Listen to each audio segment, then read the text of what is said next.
స్వరాజ్య బ్రహ్మనిష్టాశ్రమ వార్షికోత్సవాన్ని పురస్కరించుకుని మరియు కార్తీక మాస సమారాధన సందర్భంగా జరుపుకునేటటువంటి ఆంతర్యుగ మౌన కార్యక్రమాలు 3 రోజులకు వచ్చాం. మరి ఈ 2 రోజులు బట్టి కొన్ని విషయాలు చెప్పుకుంటూ ఉన్నాం. నిన్న చెప్పుకున్నటువంటి దాన్ని మరొకసారి గుర్తు చేసుకుని ముందుకు వెళ్ళడానికి ప్రయత్నిద్దాం. ముందు చెప్పుకున్నటువంటిది జీవుల్లో కొన్ని భ్రమలు ఉన్నాయని, ఆ భ్రమలో 5 రకాల పంచభ్రమలో బ్రహ్మ పంచవిధోవాది తదేవా సముష్యతి. 5 రకాల భ్రమలు. ఏమిటా భ్రమలు అనేటువంటిది నిన్న బాగా వివరంగా చెప్పుకున్నాం. కొద్దిగా గుర్తు చేసి ఎదరగెళ్దాం. జీవేశ్వర భిన్న రూప ఇది ప్రాథమికోవాది. మొదటి భ్రమ ఏమిటంటే జీవుడు ఈశ్వరుడు భిన్నము అంటే వేరు వేరు, ఒకటి కాదు. శాస్త్రాలన్నీ కూడా జీవుడికి దేవుడికి భేదం లేదని, జీవేశ్వరులు ఇద్దరు ఒకటే అని శాస్త్రాలు చెబుతున్నప్పటికీ కూడా మనకి ప్రత్యక్షంగా వేరు వేరుగా కనిపిస్తుందే కానీ ఒకటే అని తెలియటం లేదు. ఎందుకంటే జీవుడు పుట్టాడు, ఈశ్వరుడు పుట్టలేదు. జీవుడు కర్మ ఫలాలు అనుభవిస్తున్నాడు. ఈ జీవుడు చేసేటటువంటి కర్మలు బంధిస్తున్నాయి, ఈశ్వరుడికి కర్మలు బంధించడం లేదు. ఈశ్వరుడు కర్మ ఫలాన్ని అనుభవించడం లేదు. అంటే ఈశ్వరుడు ముక్తుడు, జీవుడు బద్ధుడు. ఇది మొదటి భ్రమ. జీవేశ్వర భిన్న రూప ఇది ప్రాథమికోపవతి. ఇది మొదటి భ్రమ. రెండోది ఆత్మస్వరూపానికి దేహము, ప్రాణము, మనస్సు ఇవన్నీ ఒక్కొక్కటి అనేక మనం చెప్పుకుంటున్నాం.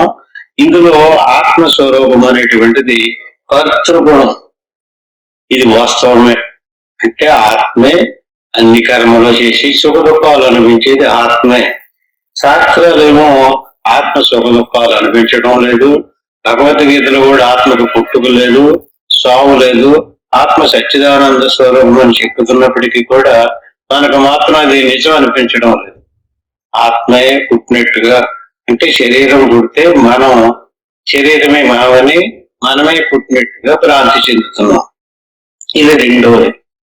శరీరమే సంయుక్త. ఆత్మ శరీరంతో కలిసిపోయింది. అంటే శరీరం కంటే వేరు కాదు. శరీరము ఆత్మ వేరు వేరుగా లేదు. ఆత్మ రెండు కలిసిపోయినటువంటిది అనేటువంటిది మూడో భ్రమ. ఆ రకంగా జగత్ కారణ రూపస్య వికారిత్వం చతుర్థక. అంటే వికారం అంటే నిరంతరము పుట్టి పరిణామం చెంది మరణిస్తుంది కదా. ఈ వికారాలన్నీ ఆత్మకు సంబంధించినయే తప్ప వేరే ఇంకొకటి ఏం కాదు. మొత్తం అంతా ఇదే. కారణ భిన్న జగత. ఈ రకంగా ఆత్మ ఏదైతే ఉందో జగదాకారంగా లేకపోతే అనాత్మాకారంగా పరిణమించేసింది, వికారంగా మారిపోయింది అనేది నాలుగవ భ్రమ. ఇంకొకటి ఏంటంటే కారణ భిన్న జగత సత్యత్వం పంచమో భ్రమ. జగత్తు సత్యమే. ఇప్పుడు శాస్త్రాలన్నీ కూడా జగత్తు మిథ్య, జగత్తు అసత్యం అంటుంటే జగత్తే సత్యం, జగత్తు లేకపోవటం ఏంటి అనేటువంటిది 5వ భ్రమ. ఈ రకమైనటువంటి భ్రమల నివారణ చేసుకోవాలంటే మనకి పరిపూర్ణంగా సంపూర్ణంగా దేవుడు అంటే ఏంటో తెలాలి. దేవుడు అంటే ఏంటో తెలిసినా ఆత్మ గురించి తెలుస్తుంది, ఆత్మ గురించి తెలిసినా దేవుడి గురించి తెలుస్తుంది. ఇప్పుడు దేవుడు అంటే ఏంటండి? దేవుడికి పుట్టుగా సావు లేనటువంటి సత్యం, ఎప్పుడూ ఉండేవాడు, అన్నిటినీ తెలుసుకునేవాడు. మరి జగత్తు తెలియబడుతుంది, జగత్తును తెలుసుకునేవాడు దేవుడు. జగత్తు తెలియబడుతుంది కానీ తెలుసుకునేది కదా అని చెప్పి దీన్ని దృశ్యము అంటారు. దృక్కు చూసేది, దృశ్యము చూడబడేది. ద్రష్ట దర్శనము. ద్రష్ట దర్శించేవాడు, దర్శించబడేది. చైతన్యము జడము, చైతన్యము జడము. అంటే ఈ రకంగా ప్రకృతి జడ స్వరూపం, చూడబడే వస్తువు, పరిణామం చెందేటటువంటి వస్తువు. అటువంటి జగత్తు సత్యం కాదు. అంచేత ఈ జగత్తు లోపల, లేకపోతే మన శరీరాల లోపల చైతన్య స్వరూపం ఏదైతే ఉందో అది పరిణామం చెందకుండా, రాకపోకలు లేకుండా ఎప్పుడూ నిత్య సత్యంగా ఉండేటటువంటి వస్తువు అన్నమాట. ఈ రకమైనటువంటి ఆత్మస్వరూపాన్ని తెలుసుకోవాలంటే ఒక ఉదాహరణకి బింబ ప్రతిబింబ దర్శనైన వేద బ్రహ్మో నివృత్త అంటే ఈ మనం నిన్న చెప్పుకున్నాం. మళ్ళీ మీకు బాగా పట్టుకోవడం కోసం చెప్పవలసి వస్తుంది. బింబ ప్రతిబింబ వాదము అని ఒక వాదం ఉంది. బింబ ప్రతిబింబం అర్థములో మనం ఎదురుగుండగా నుంచినప్పుడు మన ప్రతిబింబం అందులో కనపడుతుంది. ఇందులో బింబం ఏది, ప్రతిబింబం ఏది? మన స్వరూపం బింబం. అర్థంలో కనిపించేది మన స్వరూపం యొక్క ప్రతిబింబం. ఈ రకంగా బింబ ప్రతిబింబము, ఈ ప్రతిబింబం ఏదైతే ఉందో అది మన స్వరూపం కాదు. అచ్చం మన స్వరూపంలాగే ఉంది. భేదం తెలియటం లేదు కదా. ఏంటి బింబానికి ప్రతిబింబానికి భేదం తెలుస్తుంది ఏమన్నా? ఇంకోలాగా ఏమన్నా కనపడుతుందా? మన మన స్వరూపం ఎలా ఉందో సేమ్ టు సేమ్ అలా చూపెడుతుంది కదా. అట్టి మాదిరిగా ఆత్మిక ప్రకాశం మనసులో ప్రతిబింబించింది. ఆత్మిక లక్షణం ఏమిటి? జ్ఞాన స్వరూపం. అంటే సూర్యుడు గోడ మీద సూర్యుడు ప్రకాశం పడిందండి. సూర్యుడి యొక్క ప్రకాశంతో గోడ ప్రతిబింబించింది. ఆ గోడకు ఒక అర్థం ఏలాడదీశాం. అర్థం కూడా సూర్య ప్రతిబింబంతో ప్రతిబింబించింది. కానీ అర్థం నుంచి మళ్ళీ ఇంకొక వెలుగు వచ్చింది, దాన్ని ప్రతిబింబం అంటారు. అంటే సూర్యుని యొక్క ప్రకాశం అర్థంలో ప్రతిబింబించి అర్థం నుంచి మళ్ళీ సూర్యుడి వల్లే ఒక ప్రతిబింబం వచ్చింది, ఒక ప్రకాశం వచ్చింది. అంటే ప్రతిబింబం అంటే అర్థం నుంచి వచ్చినటువంటి ప్రతిబింబం. అర్థాన్ని కనిపించేలా చేసింది ఇది సూర్యప్రకాశం. అంటే మనలో రెండు ప్రకాశాలు ఉన్నాయి. ఒకటి సాక్షి ప్రకాశం అంటారు, అంటే ఆత్మ ప్రకాశం. ఇంకొకటి ప్రతిబింబ ప్రకాశం, అంటే మన మనసులో ప్రతిబింబించినటువంటి ఆత్మిక ప్రకాశం ప్రతిబింబం. మనసు వస్తే తెలివి వచ్చింది, మనసు పోతే తెలివిపోయింది. ఈ తెలివి ఎక్కడదే? మన స్వరూపం యొక్క ప్రతిబింబం. మనం ఎలాగైతే అర్థం ఎదురుగుండగా నుంచినప్పుడు మన ప్రతిబింబం అర్థంలో కనిపిస్తుందో అట్టి మాదిరిగా మనకి రెండు ప్రకాశాలు ఉన్నాయి. ఒకటి స్వయం ప్రకాశం, ఒకటి చిదాభాస ప్రకాశం. అంటే మన యొక్క ప్రకాశం, మన యొక్క స్వయం ప్రకాశమైనటువంటి స్వరూప ప్రకాశం అర్థంలో ప్రతిబింబించి, అర్థంలో ప్రతిబింబించినటువంటి ప్రకాశానికి ఏం పేరు? తెలివి అని పేరు. మనసు పోతేనా? శాస్త్రాలన్నీ, వేదాంత శాస్త్రాలన్నీ బోధించేది ఏంటంటే మనసు వస్తే తెలివి వచ్చింది, మనసు పోతే తెలివి పోయింది. మనసు రాగానే తెలివి వచ్చింది కదండి. ఆ తెలివితోటే కదా మనకి ఇన్ని భ్రమలు ఏర్పడడానికి మూల కారణం. అంటే నువ్వు లోపలికి వెళ్ళి ప్రయత్నం చేసి, సాధన చేసి నీ మనసును నివృత్తి చేసుకో. సూర్యుడు ఉదయించినప్పుడు మంచు ఎలా కరిగిపోద్దో అట్టి మాదిరిగా భ్రమలన్నీ కరిగిపోతాయి. ఏది పోవాలి? మీరు ఎన్ని డ్యాన్సులు కట్టినా, ఎన్ని పాటలు పాడినా, ఎన్ని దేశాలు తిరిగినా భ్రమలే ఏర్పడతాయి తప్ప జ్ఞానం కలగదు. ఒరిజినల్ గా వాస్తవంగా ఉన్నట్టుగా తెలియాలంటే బింబ ప్రతిబింబ దర్శనైన వేద బ్రహ్మో నివృత్త. ఈ భేదం నివృత్తి అవ్వాలి అంటే రెండు ప్రకాశాలు ఉన్నాయి కదా. రెండు ప్రకాశాలలో ఏ ప్రకాశం సత్యం? ఏ ప్రకాశంతో మనం వ్యవహారం చక్కబెడుతున్నాం? ప్రతిబింబ ప్రకాశంతో అన్ని ఆలోచనలు చేస్తున్నాం. అంటే మనసు జడం, ప్రకృతిలో భాగం. అది శరీరం ప్రకృతిలో భాగం, ఇంద్రియాలన్నీ ప్రకృతిలో, ఈ ప్రపంచం అంతా ప్రకృతిలోదే. కానీ మనము మన లోపల చైతన్య స్వరూపం. అంచేత స్ఫటిక లోహిత దర్శనం పారమార్థిక కర్తృత్వ భ్రమ. ఈ పారమార్థికమైనటువంటి ఆత్మస్వరూపం ఏదైతే ఉందో అది అనాత్మలో ప్రవేశించడం వల్ల అనాత్మ స్వరూపం కూడా చైతన్యవంతంగా కనిపిస్తుంది. మన శరీరాలను రెండు రెండు కూర్చొని అంటున్నాం కదండి. ఎవరు ఉండడం వల్ల? లోపల చైతన్యం ఉండడం వల్ల. ఆ చైతన్యం తోటి అటాచ్మెంట్ తెగిపోతేనో, చనిపోయినప్పుడు ఎవరు పోయారు? ఆత్మ పోయిందా? ఆత్మ లోపల ఎక్కడికి పోవటం రావటం ఉండదండి. కొండలో ఖాళీ ఉంది. కొండను తీసుకుని వెళ్ళామనుకోండి, అక్కడికి కొండతో పాటు కొండలో ఉండే ఖాళీ కూడా వెళ్తుందా? వెళ్తుందా? ఇప్పుడు కొండలో ఉన్నటువంటి ఖాళీ ఇక్కడ కన్నబడిపోయి కొండలో పెట్టేసి తాళం వేసేసాం కనుక ఈ కొండను పట్టుకుని వెళ్ళినప్పుడు మళ్ళీ అక్కడ ఖాళీ అవకాశం ఇవ్వాలి. ఖాళీ ఒకసారి బాగా కానీ కొన్ని గుర్తు పదాలను ఉపయోగించండి. కొండతో పాటుగా ఖాళీ వెళ్ళడము లేదు, రావడము లేదు. మరి ఏది వెళ్ళింది? కొండ వెళ్ళింది. మన కొండ పట్టుకెళ్ళినప్పుడు కొండలో ఉన్న ఖాళీ కూడా వెళ్ళిపోయింది కదండి. వెళ్ళలేదంటారేటండి అంటారు. వెళ్ళిపోయింది అనుకోండి, అక్కడ కొండను పెట్టడానికి వెళ్ళి ఆ ఖాళీ అవకాశం ఇవ్వాలి కదా. అక్కడ ఖాళీ అవకాశం ఇవ్వాలి, ఇక్కడ ఖాళీ అయిపోయి ఉండాలి. ఏమైంది? ఆత్మ లాంటిది.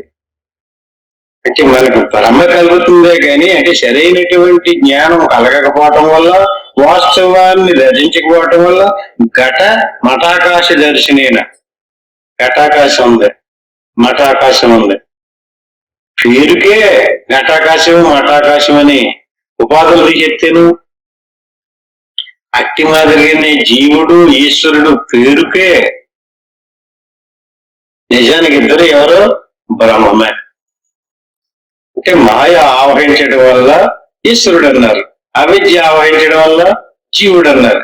మాయా విద్యలు తీసేస్తేను ఎవరు పోతారు? జీవేశ్వరులు పోతారు.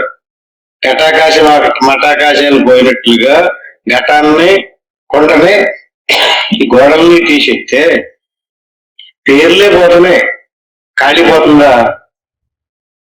అట్టి మాదిరిగా ఆత్మ పరమాత్మలు ఏకత్వం అవుతున్నాయి. పోవడం లేదు, రావడము లేదు. ఈ రకంగా దర్శనం యథార్థమైనటువంటి వస్తువును దర్శించినటువంటి వాడికి ఈ సత్యం తెలుస్తుంది. ఎలాగా? ఎత్తులో దృష్టితే దేన్ని కించి దివస్థితం మన సత్యేంద్రియాతీతం తన్మయో భవ వై మునే. అంటే లోపల అంతర్ముఖ వృత్తితో మనం ధ్యానం చేసేటప్పుడు కళ్ళు చూస్తున్నాయి, చెవులు వింటున్నాయి, మనసు ఆలోచించారు. షష్ట అంటే ఈ 6 రకాలైనటువంటి జ్ఞానేంద్రియాలు 5, మనసు 6 కలిపి కదలకుండా నిలబెట్టాలి. అలా శ్వాసను గమనించు, శ్వాసను చూస్తూ లోపలికి చూసినప్పుడు ఇంద్రియాలు కనుక ఆగిపోతే, మనసు శ్వాస కనుక ఆగిపోతే అక్కడ ఉన్నటువంటిది అనాత్మంతా జడమయ్యి తప్పుకుని మన స్వరూపం ఓపెన్ అవుతుంది. అలా ఓపెన్ అయినట్టుగా ఎలా దొరుకుతుందంటే అక్కడ తన్మయత్వం కలిగిద్ది. తన్మయత్వం అంటే ఆనందం కలిగిద్ది. ఒక రకమైనటువంటి పులకరించి శరీరం అంతా తన్మయత్వం చెందుద్ది. అటువంటి తన్మయత్వం కలిగినటువంటి వాడికి ఈ భ్రమలన్నీ నశిస్తాయి. అప్పుడు అక్కడ శరీరం అనుకున్నాను, నేను ప్రాణం అనుకున్నాను, మనసు అనుకున్నాను, ఇంద్రియాలు అనుకున్నాను, ఇవన్నీ జడాలన్నమాట. ఇవన్నీ నిజం కాదు. ఇప్పుడు తెలుస్తుంది ఆగినప్పుడు, అవి పడిపోయినప్పుడు. ఎంతవరకు పని చేస్తా ఉంటే ఎంతవరకు కాదంటూ ఒప్పుకోవడం. ఎందుకని దాంతోటే కదా తెలుసుకున్నాడు. అందుకని మనసుతో తెలుసుకోవడానికి ప్రయత్నం చేయకూడదు, ఇంద్రియాలతో చూడటానికి ప్రయత్నం చేయకూడదు. ఆత్మని ఇంద్రియాలు చూడలేవు, మనసులో తెలుసుకోలేరు. అంచేత ఎప్పుడు అవకాశం కుదిరితే అప్పుడు, ఎంత అవకాశం కుదిరితే అంతంత అవకాశాన్ని నిరంతరము దాని అంతర్ముఖం అన్నారు. అంతర్ముఖ వృత్తి అంటే మనసును అంతర్ముఖం వైపుకి తిప్పుకుని మౌనం చైత్యాంశరహిత చిదాత్మను లీయతే. ఈ రకంగా రుచి సముదాయం అంతా, అనాత్మ సముదాయం అంతా ఆ చిదాత్మలో లీనం చేసుకోవాలి. మౌనం చైత్యాంశరహిత ఇవన్నీ కూడా ఆ చైతన్య యొక్క అంశతోటే పనిచేస్తున్నాయి. శరీరం ఇలా ప్రకాశవంతంగా కనిపించడానికి లోపల ఆత్మ చైతన్యం ఉండబట్టే. మనసు ఆలోచిస్తుందంటే లోపల చైతన్యం ఉండబట్టే. ఊపిరి ఆడుతుందంటే చైతన్యం ఉండబట్టే. అంచేత ఇవన్నీ ఈ థియరీని ఆధారంగా చేసుకుని పని చేస్తున్నాయో దాని వైపుకి మనం తిప్పినట్లయితే ఇవన్నీ కూడా ఒక్కొక్కటి అందులోకి వెళ్ళి లీనమైపోతాయి. అప్పుడు అసద్రూప వదత్యక్ష సత్తా సామాన్యత కదా. అప్పుడు ఉన్న వస్తువు ఏదో ఉన్నట్టుగా మిగిలి ఉంటుంది. దాన్ని సత్తు అన్నారు, సత్తా అన్నారు. అది మార్పు చెందదు, రాకపోకలు ఉండవు దానికి.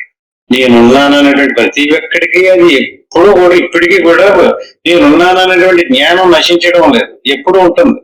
కానీ ఎలాగున్నాం అనేటప్పటికి మారిపోతుంది. మెలుగులోకి వచ్చినప్పుడు స్థూల శరీరం కనపడింది, ఇదే నేను అనుకున్నాం.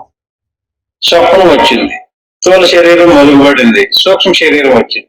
సూక్ష్మ శరీరంతో స్వప్న లోకంలో ఏయో సూత్రం ఏయో అనుభవిస్తున్నాం, అది కూడా సత్యం.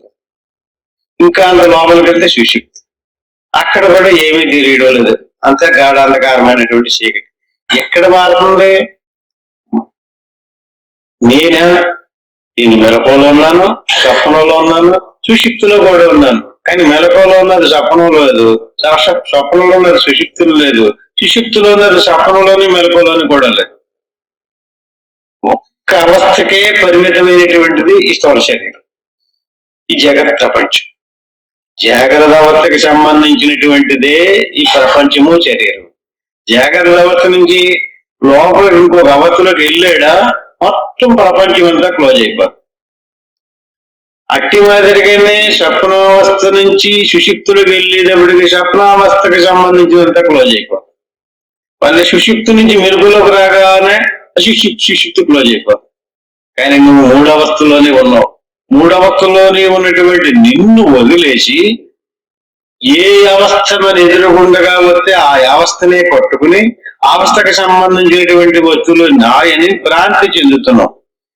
అంచేది ఈ భ్రాంతి నశించాలంటే ఏదో ఒక 5 నిమిషాలు సాధన చేసేసి నేను గట్టెక్కేసి అనకుండా చిరకాల పరీక్షీణ మననాది పరిభ్రమ 2 చెప్పారంటే ఇక్కడ. చిరకాలం అంటే ఈ ఊపిరి ఉన్నంతకాలం, ఆయుష్ ఉన్నంతకాలం పరిశ్రమ చేస్తూనే ఉండాలి. ఇక్కడ పరీక్షీణ అన్నారు, పరీక్ష అయ్యాలి. పరీక్ష ఏమిటండి? చైతన్యమా జడమా, చైతన్యమా జడమా, ఏది నేను ఏది కాదు, ఏది నేను ఏది కాదు పరీక్షించాలి. పరీక్షించకపోతే తెల్లరు. ఎవడేది చెప్పితే వినేయటము అదే నిజము దాని వెనకాల పోయాడంటే ఇంకా అది ఏమంటారు? భ్రాంతి జ్ఞానం అంట. విను, ఎవరేది చెప్పినా వినండి. విన్న తర్వాత ఏం చేయాలి? పరీక్షించొద్దు. దేవుడా కాదా? శాస్త్రాలన్నీ దేవుడు చైతన్యం అని చెప్తున్నాయి. దేవుడు జడం అంటం లేదు, దేవుడిని రాయి అంటం లేదు, దేవుడిని చెట్టు పుట్ట అంటం లేదు, దేవుడు పుడతాడంటం లేదు, అలాగని చనిపోతాడని అంటం లేదు. పుట్టుక సావులతో పరిణామం చెందేటటువంటి వస్తువు కాదు. అంచేత దేవుడని ఎవరన్నా వచ్చి ఇదే దేవుడు అని అంటే మనం ఏం చేయాలి? అక్కడ పరీక్షీణ. దేనితో? మననాది పరిభ్రమ. భ్రమ నశించాలంటే నువ్వు పరీక్షించాలి, సాధన చెయ్యాలి. అలాగే కళ్ళు మూసుకుని సాధన చేస్తున్నావు, ఏమీ పరీక్ష లేకుండా ఏ విచారణ లేకుండా అలా కళ్ళు మూసుకుని సాధన చేసి లేచిపోయి నేను గంట సేపు కూర్చున్నాను, 2 గంటలు కూర్చున్నాను, ఈ రోజంతా సాధనలోనే ఉంటానంటాడండి. ఏంటి ప్రయోజనం? ఏంటి? సాధన చేసేటప్పుడు పరీక్షించాలి. ఎలా పడిపోతుందో, ఎలా తగులుకుంటుందో, ఏది వస్తుందో, ఏది పోతుందో. నువ్వు అలా లోపలికి తిరిగినప్పుడు అనాత్మ దృష్టి సముదాయం అంతా పదమాసాధ్యతే. ఈ రకంగా నువ్వు చేసేటటువంటి ప్రయత్నం వల్ల ఆ పదం ఆసాధ్యతే, అసాధ్యమైనటువంటి పదాన్ని నువ్వు పొందగలుగుతావు.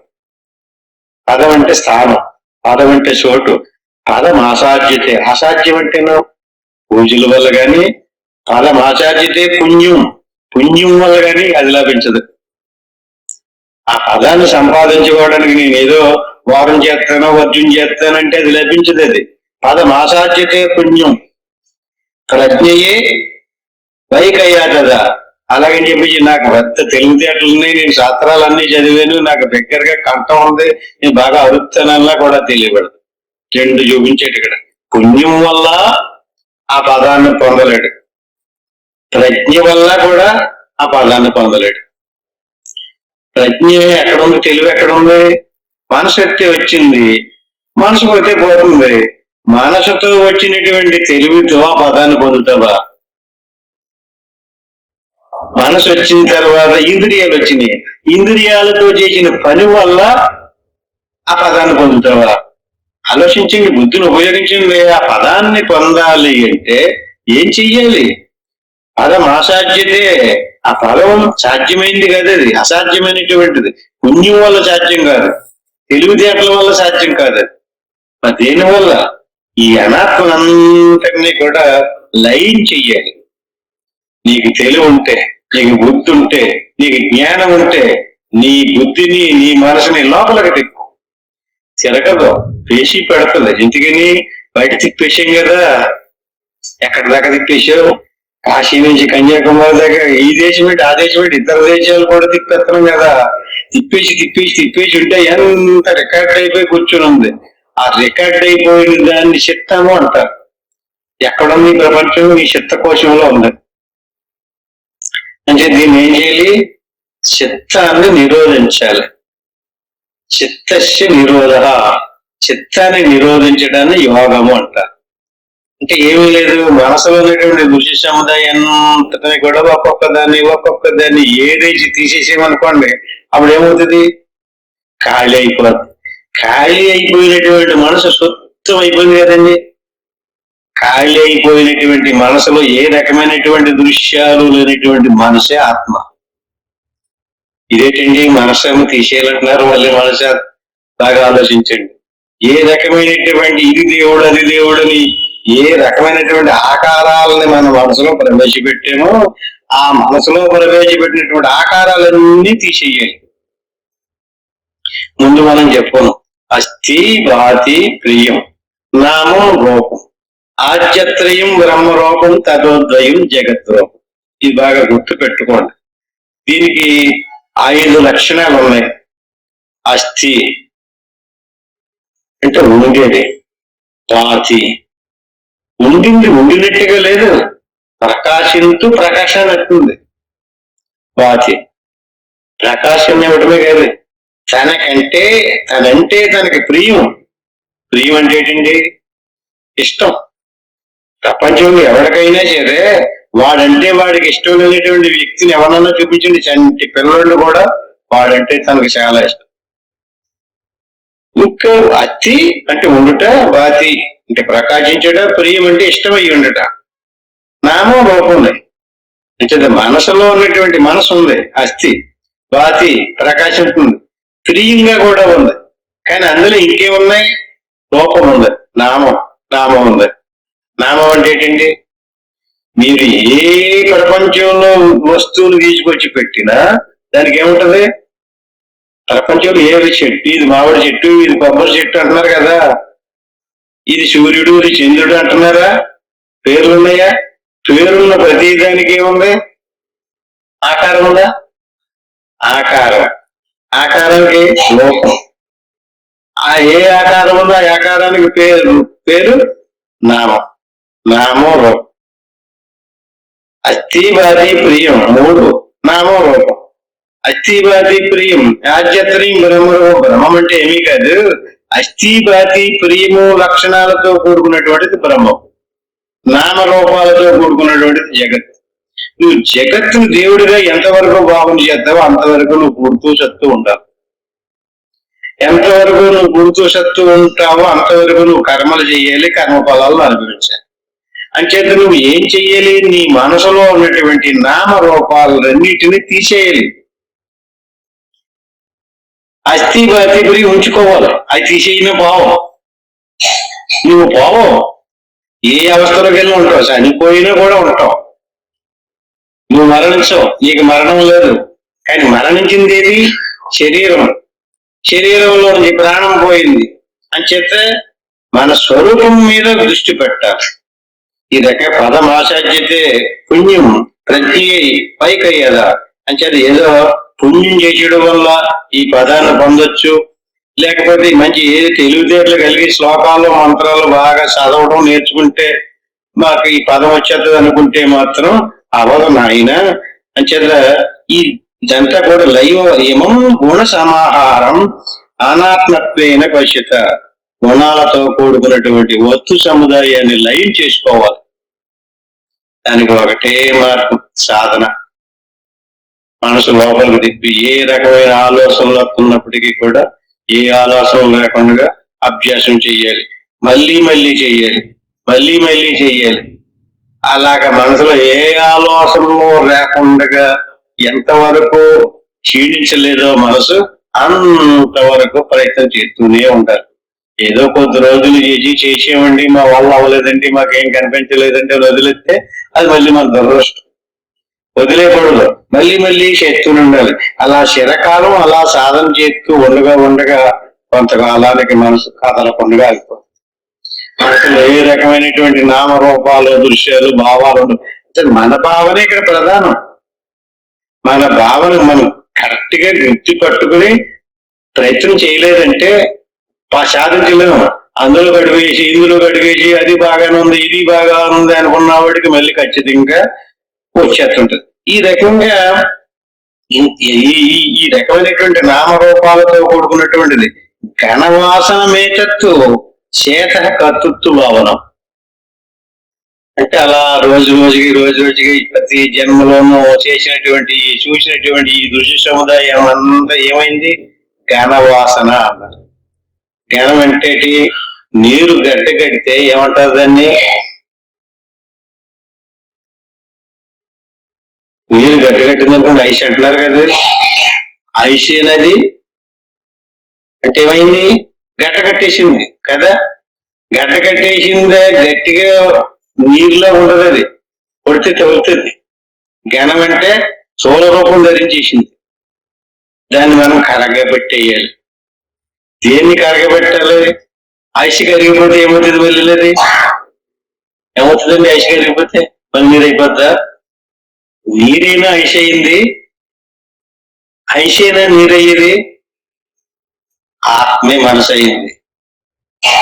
అంటే గట్టిపడింది, మనసు యొక్క ఆకారం ధరించింది, మనసు నుంచి శరీరం వచ్చి కూర్చుంది. అంటే ఇప్పుడు మన మనసును కరగబెట్టేసాం అనుకోండి, జగత్తంతా ఆనంద స్వరూపంగా మారిపోదు, జగత్తంతా చైతన్య రూపంగా మారిపోదు, జగత్తంతా దేవుడు. అందుకనే బ్రహ్మ చత్యం జగత్ మిథ్య అన్నారు కదా. జీవో బ్రహ్మ ఇవ నాపరహ. అప్పుడు సర్వం కలుగుతుంది బ్రహ్మ అంటాడు. ఏంటి?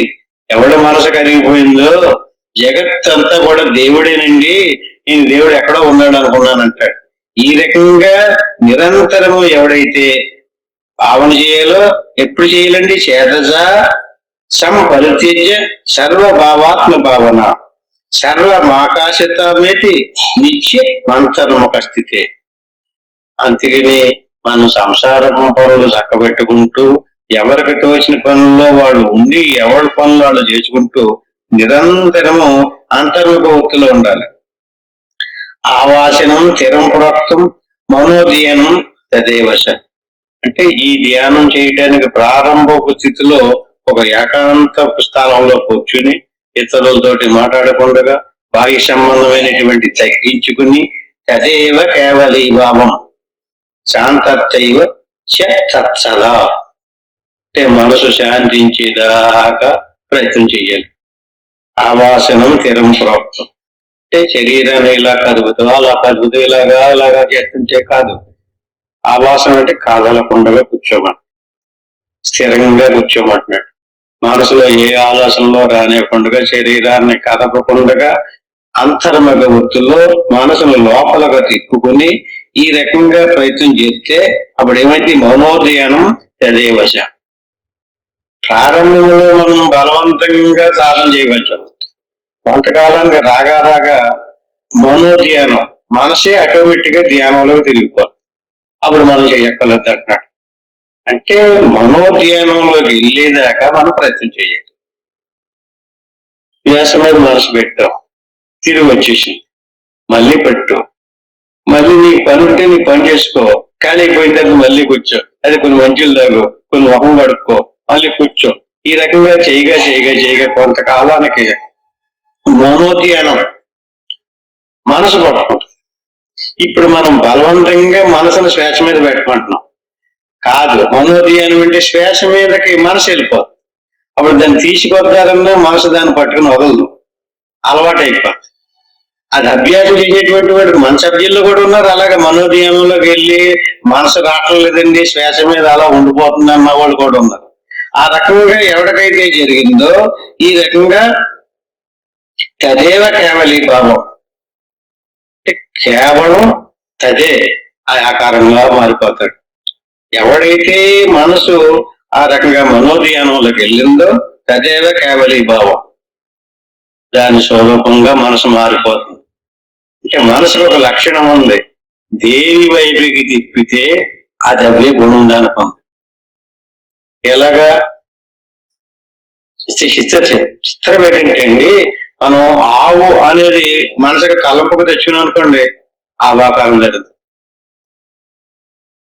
చూడండి, మీరే ప్రయత్నం చేయండి. కోతి అనుకోండి, కోతి మనసులో కోతిని తలంపుకు తెచ్చుకోండి, ఎంత మీ కోతి కనపడుతుంది కదా.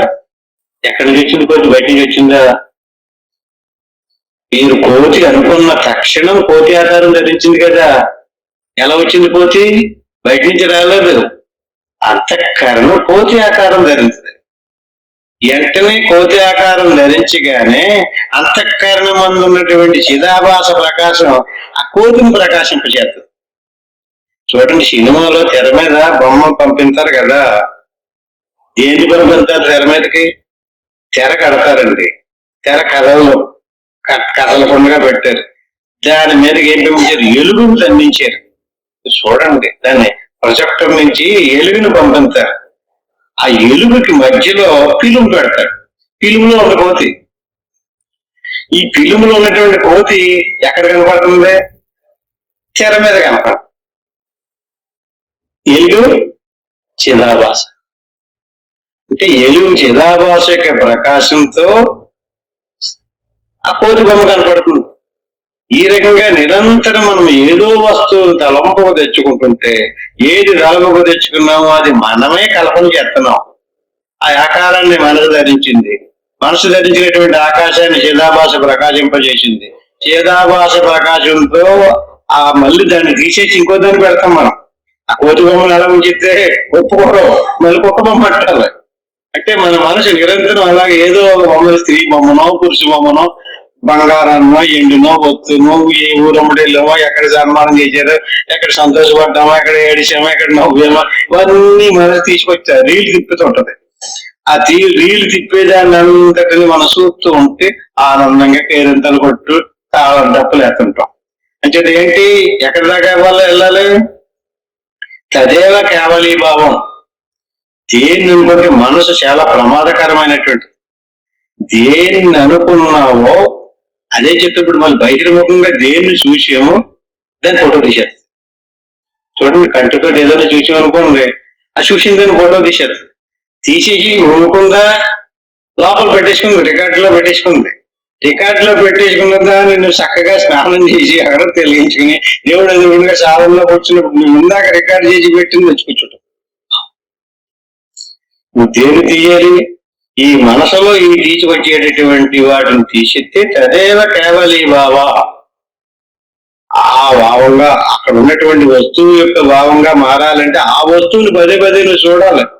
ఆ నిర్వికారమైనటువంటి నిశ్చలమైనటువంటి ఆ సచ్చిదానంద స్వరూపాన్ని, ఆ శివం, శాంతం, ఆనందం, దాన్ని నువ్వు పదే పదే భావన చేసుకుంటుంటే అప్పుడు ఆ భావంలోకి వెళ్ళి మనసులో ఉన్నటువంటి దృశ్యాన్ని నదిల్ని వదిలేసి శాంతైవశ తత్సదా, దాన్ని పట్టుకుని అది ఆకారంగా చెంది అలా ఉండిపోతుంది. అలాగే ఎవడైతే ఉండిపోయిందో అటువంటి వాటికి తనువాసనాముచ్చి పదాయోజ్యత ముష్యతే, ఆ వాసన మనో పద్యం తస్మాత్ అవాప్యతే. సంపూర్ణంగా వాసనారహితమైనటువంటి మనసే ఎవరికి ఏర్పడిందో దానికే మోక్షం అని పేరు. మోక్షం అంటే ఎక్కడో స్వర్గంలో లేదు, ఎక్కడో కైలాసంలో లేదు, ఎక్కడో వైకుంఠం లేదు. ఎవరి మనసు శుద్ధమైపు సంపూర్ణంగా వాసనారహితమైపోయిందో అదే మోక్షం. మనసు నిలిచిపోవటమే, మనసు లయించిపోవడమే మోక్ష పదం.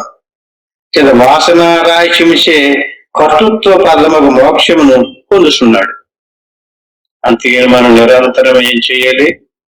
మనసును నిరోధించడానికి ప్రయత్నం చేయాలి. బలవంతంగా అపచేయటం చేయకూడదు. మరి ఏం చేయాలి? మనసును లోపల తిప్పుకుని, గురువుని తలుచుకుని, దేవుణ్ణి తలుచుకుని చక్కగా సోహంభావ ధ్యానంలో ఉండాలి. అంటే శ్వాస మీద మనసు పెట్టి శ్వాసను గమనింపు ఎవడైతే ఉంటాడో అటువంటి వాడికి చేతస సంభరుత్య సర్వభావాత్మ భావనం సర్వమాకాశత మీది నిత్య మంతర్ముఖ స్థితే. ఎప్పుడు ఆకాశం మార్పు చెందకుండా కదలకుండా ఎలా ఉందో అట్టి మాదిరిగా మన స్వరూపతిథి అలా మారిపోతాడు. చేతస చేతనం అంటే చైతన్య స్వరూపం. చైతన్య స్వరూపం ముందు ప్రవేశించి దృశ్య సముదాయాన్ని అంతటినీ కూడా పరిచర్చ సర్వభావాత్మ భావన అంచేత నేనున్నానటువంటి ఆ భావాన్ని గట్టిగా పట్టుకుని సర్వమాకాశతామైతే నిత్యము ఆకాశం ఏ మేఘాలు లేకుండా ఎలా నిర్వికారంగా ఉందో అటువంటి ఆకాశం మాదిరిగా మనసు మారిపో. అదే మోక్షం, నిత్యం అంతర్ముఖ స్థితే.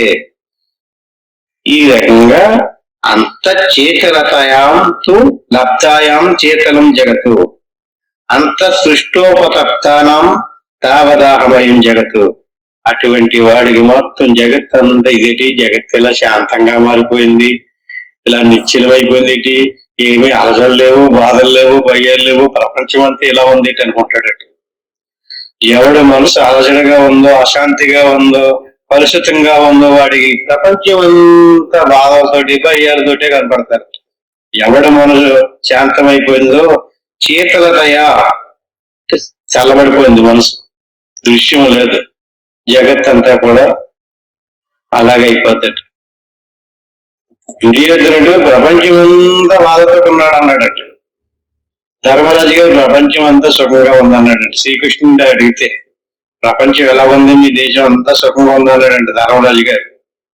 అదే దుర్యోధనుడు అడిగితే ప్రపంచం ఏంటి, మొత్తం అందరూ బాధలతోటి భయాలతోటి ఉన్నాడు అన్నాడంట. ఎవరి భావనది? ప్రపంచం ఈయనకి ఆయనకి ఒకలాగా కదా కనపడాలి. అంచేత ఎవడైతే బాగా సాధన చేస్తాడో అటువంటి వాడికి చాలా బ్రహ్మాండమైనటువంటి ఆనందాన్ని పొందుతాడు. ఎవడు సాధన చేయలేదు, ఇక్కడ రెండు ప్రధానంగా మనం గుర్తు పెట్టుకోవాలంటేది సాధన చెయ్యాలి, విచారణ కూడా చెయ్యాలి. ఆత్మ అనాత్మ వివేకం అంటారు. ఆత్మ అంటే ఏంటి, అనాత్మ అంటే ఏంటి, దేవుడు అంటే ఏంటి, జగత్ ఏంటి, దృశ్యం అంటే ఏంటి, దుఃఖం అంటే ఏంటి పరిశీలించాలి. వదిలిపెట్టకుండా నిరంతరం అవును దేవుడు అంటున్నారు కదా, దేనిని దేవుడు అంటారు? పుట్టేదా, పరిణామం చెందేదా, నశించిపోయేదా, బాధలో భయాలతో కూడుకున్నటువంటిదా? దేవుడు అంటే అలాంటి. శివుడు అంటే ఏంటి, శివము అంటే మంగళకరమైనటువంటి ఎప్పుడు సుఖ స్వరూపమే. విష్ణుమూర్తి అంటే శాంతాకారం పుసక చేయను, పాము మీద పడుకున్నటువంటి శాంతాకారం పుసక చేయను. ఏంటండి పాము మీద పడుకున్న వాడికి సుఖం ఏంటి, ఇంకా శాంతం ఏంటి? శాంతాకారం, గగన సదృశం. ఎవరో విష్ణుమూర్తి ఎలా ఉంటాడంటే ఆయన గగనం అంటే ఆకాశంలో ఉంటాడా? గగన సదృశం, మేఘవర్ణం, శుభాంగం. ఆయన లక్షణాలు వర్ణించింది చూడండి శాస్త్రం. ఎలా ఉంటాడు ఆయన? ఆకాశం ఎలా నిర్వికారంగా ఉంటాడో అలా ఉంటాడు. మేఘవర్ణం అంటే మేఘం నీలం వర్ణంలో ఉంటది కదా, అని అందుకని రంగు పూసారు. మేఘవర్ణం, శుభాంగం. ఎప్పుడు ఆనందంగా ఉంటాడు, శాంతంగా ఉంటాడు, నిర్వికారంగా ఉంటాడు దేవుడు. శాస్త్రాల్లో, శ్లోకాల్లో, మంత్రాల్లో చెప్పారు కానీ అది మనకి అర్థం కావడం కోసం ఆ లక్షణాలని ఉపమాన రూపంలో, దృశ్య రూపంలో తయారు చేసి పెట్టారు. దృశ్యాన్ని పట్టుకున్నాం, ఆ దృశ్యానికి వెనకాల ఉన్నటువంటి దృక్కుని పట్టుకోలేకపోయాం. దృశ్యము ఆకర్షించింది మనసు, దృక్కిని ఆకర్షించలేకపోతుంది. దృక్కుని పట్టుకో, దృశ్యాన్ని పట్టుకో, దేవుడు తీసుకో, ఆ దేవుడు వెనకాలను తయారు చేయనటువంటి హిస్టరీ అంతా తెలుసుకో. ఈ రకంగా మరి మన టైం చాలా అవుతుంది కనుక ఇంతతో ముగించుకుని రేపు మరికొన్ని విషయాలు చెప్పుకుందాం, ఇందుతో ముగించుకుందాం. హరి ఓం తత్సత్.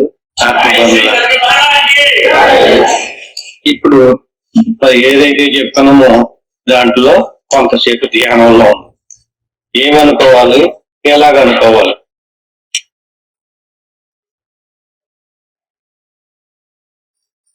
ఇలా ప్రశాంతంగా కూర్చుని గురురు బ్రహ్మ గురురు విష్ణు గురురేవ మహేశ్వర గురు సాక్షాత్తు పరబ్రహ్మ తస్మై శ్రీ గురవే. దీన్ని గురు మంత్రం అంటారు. దీన్ని వక్షాలనుకోవాలి. మరోసారి గురురు బ్రహ్మ గురురు విష్ణు గురురేవ మహేశ్వర గురు సాక్షాత్తు పరబ్రహ్మ తస్మై శ్రీ గురవే. దీన్ని గురు మంత్రం అంటారు. దీన్ని వక్షాలనుకోవాలి. ఓం నమ శివాయ. దీన్ని పంచాక్షరి మంత్రం అంటారు. దీన్ని 3 సార్లు అనుకోవాలి. ఉపదేశ కాలంలో ఈ గురు మంత్రానికి పంచాక్షరి మంత్రానికి అంతరార్థం చెప్తారు. అంతరార్థం మీకు గుర్తుంటే అంతరార్థానుగుణ్యంగా అనుకోండి, లేదంటే మామూలుగా అనుకోండి. ఆ తర్వాత శ్లోకం. శ్లోకం భావైన పూజ. శ్లోకం అంటే సో అంటది, అమ్మ అంటే నేను. సోహం అది నేను అనే భావంలో శ్వాసను చూస్తూ ఉండడమే సోహం భావ ధ్యానం. నేను ఓం అని చెప్పేదాకా చక్కగా ఆ శ్వాసను గమనంతో ఉండడం. ఓం